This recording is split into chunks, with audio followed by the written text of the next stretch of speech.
우리가 투자에 대해서 뉴스, 공식, 기업 분석 이 세 가지를 오늘 이제 살펴봤고, 그 다음에 아까 처음엔 외국인 봤는데요. 외국인이 돈을 버는 것은 개인들하고 대중들하고 다르게 갔기 때문에 돈을 번 겁니다. 어쩌면 다르게 가야 돈을 벌 수밖에 없을 수 있어요. 둘 중에 한 명은 돈을 벌고 한 명은 잃을 건데, 단기적으로는 그렇습니다. 단기적으로는.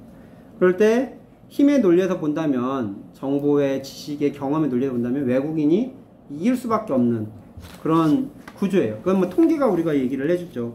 10년치를 어떤 시장 조사 업체에서 내놓은 걸 제가 봤는데, 10년간 30개 종목을 분석을 했는데 외국인, 기관, 개인 이 세 부류로 구분해서 10년치 각 외국인이 좋아하는 종목 한 30개 뽑고요, 기관이 좋아하는 종목 30개 뽑고 개인이 좋아하는 종목 30개 뽑았습니다. 그냥 종목에 대한 분석만 한 겁니다.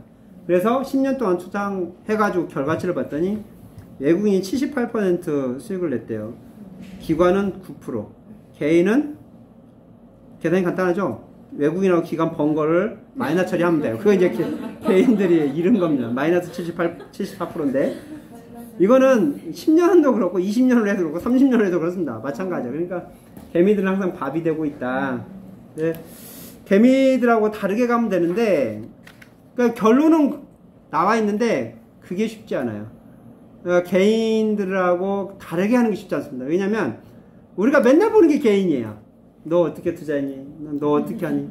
이러기 때문에 정보가 얻는 수준이 그거밖에 안 돼요. 내가 얻는 정보의 수준. 그리고 판단의 사고도 내 스스로가 개인이기 때문에 그 개인의 어떤 감정 판단 가지고밖에 못합니다. 그래서 단기적으로 내가 누구의 줄을 설 거냐, 외국인의 줄을 설 거냐, 대중의 줄을 설 거냐. 답은 정해져 있어요. 외국인의 줄을 서야 하는데 외국인이 그거를 잘 안 보여준다는 거죠. 그렇죠? 외국인이 뭐 나 따라와라 하고 이렇게 하라고 알려주고 다니는 데가 아니거든요. 예, 특히 투자 쪽에서는 뭘 알려주면 꼭 그렇게 생각을 해요. 야, 그렇게 네가 가르쳐주고 돈 잘 버는 거면 네가 돈 벌지 왜 나한테 알려주지? 이렇게 생각하는데, 그만큼 이제 증권 금융 전문가들은 자기의 노하우를 가지고 누구를 돈 벌어주려고 노력을 별로 안 한다는 거죠. 그 이유가 제로섬 게임이기 때문에 해요. 자기가 돈 벌려면 시장에 바보들이 더 많아야 되는데 그걸 교육시킬 이유가 별로 없는 거죠. 근데 저는 이제 제가 재능 기부를 해서 제가 조그마한 재능이나 막 이걸 이제 나눔에 쓰는 이유가 그겁니다. 리치스쿨 아마 선생님도 그런 거 같고, 단기적으로는 내 주변에 바보들이 많은 게 좋지만 장기적으로 보면 바보가 많은 건 결코 저한테 좋지 않아요. 그 이유가 우리나라 시장이, 증권 시장이 건전해지지 못하는 거예요. 그럼 계속 투기꾼들이 몰리게 됩니다. 그러면 결국 나도 거기에 희생양이 될 수가 있어요. 제가 회계사 개업을 하고 한 5년, 10년 정도 이렇게 경험을 쌓은 걸 매뉴얼로 만들고 노하우를 정리하고 뭐 컨설팅 있는 거 보고서를 만들고 해서 인재 개업하는 친구들한테, 회계사 세무사 후배들한테 그걸 막 나눠주고 밥 사주고 알려주고 막 그랬어요. 처음에 그 사람들이 정말 저를 경계를 하더라고요. 당신은 내 경쟁 상대잖아. 근데 왜 나한테 밥 사주고 뭐 잘 알지도 못하는데 왜 당신이 그 쌓아온 노하우를 나한테 그냥 공짜로 말해줘? 나중에 뭐 청구하는 거 아니야 나한테? 이거 실컷 알려주고 그 상담비 청구하는 거야 뭐 이렇게 막 의심을 하더라고요. 그래서 제가 그런 얘기를 했어요. 물론 나한테 당장 지금 남는 거 하나도 없다. 당신한테 알려준다고 해서도 내 시간 쏟고 돈 쏟고 나한테 얻는 거 하나도 없다. 단기적으로는.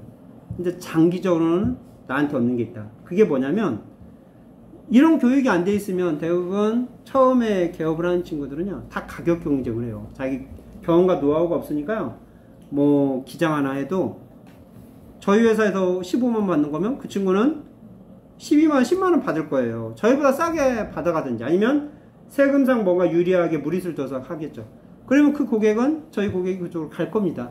물론 단기적으로 저는 고객이 하나 뺏겨서 기분이 좀 나쁠 수도 있지만 결국 저도 그 고객을 또 뺏어오려면 어떻게 하겠어요? 제 거 15만원인데 거기 12만원 뺏어가면 저는 10만원에 또 뺏어오게 되면 시장 자체가 줄어버린 거죠.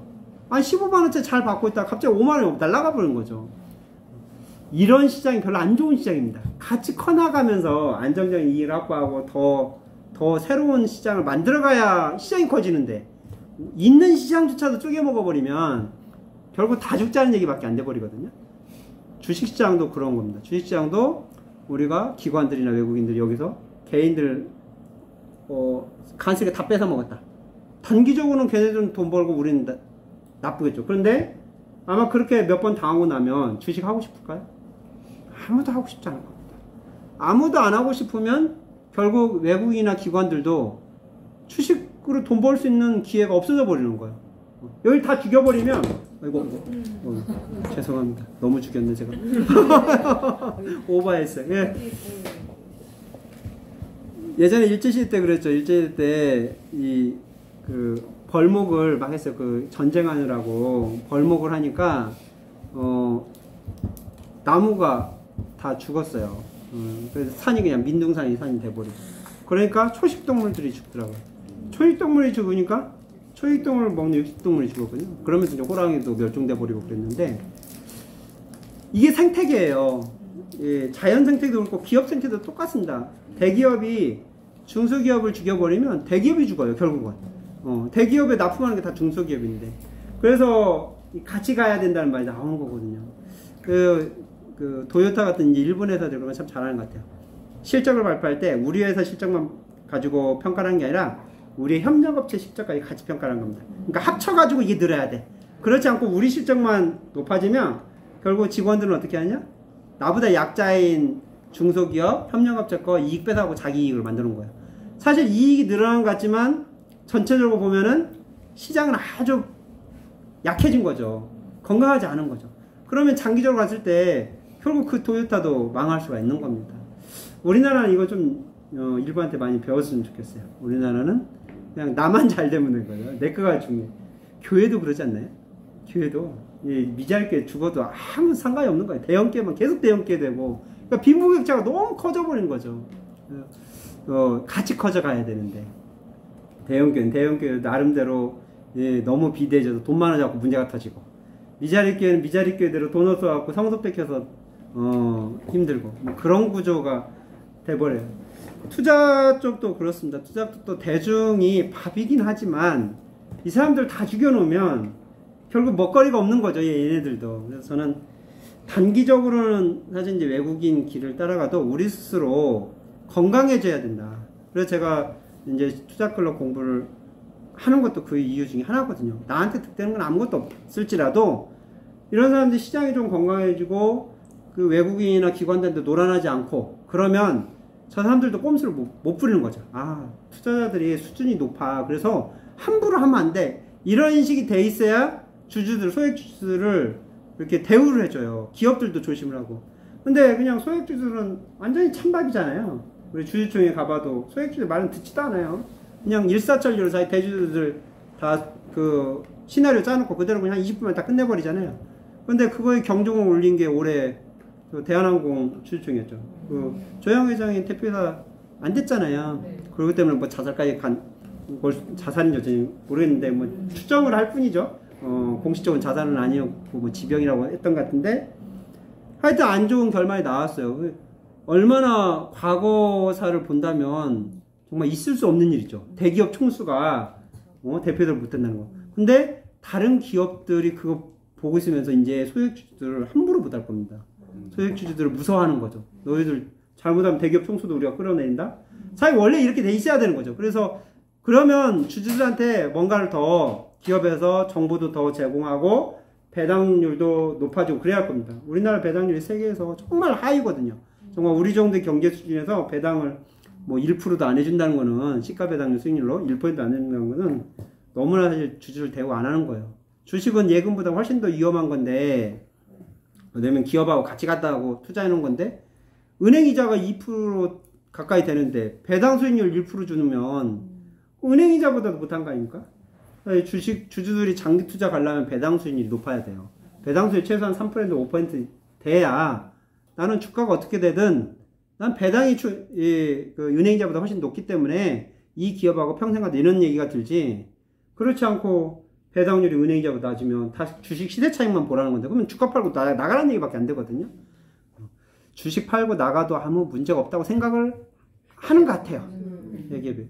그러면 이건 주식시장에 사실 본질이 안 맞죠. 그러면 어떻게 해야 돼요? 주식시장은 원래 기업이 돈이 한계가 있으니까 투자자한테 돈을 모아서 기업을 키운 건데 앞으로 더 성장을 하려면, 회사 파이를 키우려면 돈이 더 투자자가 들어와야 되고, 그래서 더 새로운 신규 투자가 이루어져야 되는데, 주주를 무시하면 신규 투자를 안 해요. 그러면 회사는 그대로 있는데 주주들끼리만 사고 판다 이거죠. 새로운 자금이 들어가는 게 아니라 있는 주주들 간에 그걸 사고 파는 거밖에 안 하는 겁니다. 그럼 사고 팔 때 우리가 파는 유형, 사는 유형, 아까 외국인 왜 매수할까 매도할까 우리가 고민해봤는데 대부분 다 지금 현재 가격이 정상가하고 달라졌을 때 사고 팔아요. 그죠? 거품이 끼었을 때 깼다든지 완전히 폭락을 했을 때 사고 파는 겁니다. 그만큼 그거는 뭔가 시장이 불안하기 때문에 우리가 사고 파는 거예요. 투자 쪽에서 보면 불건전한 거죠. 뭔가 단타 매매를 계속 유도하게 되고요. 사람들이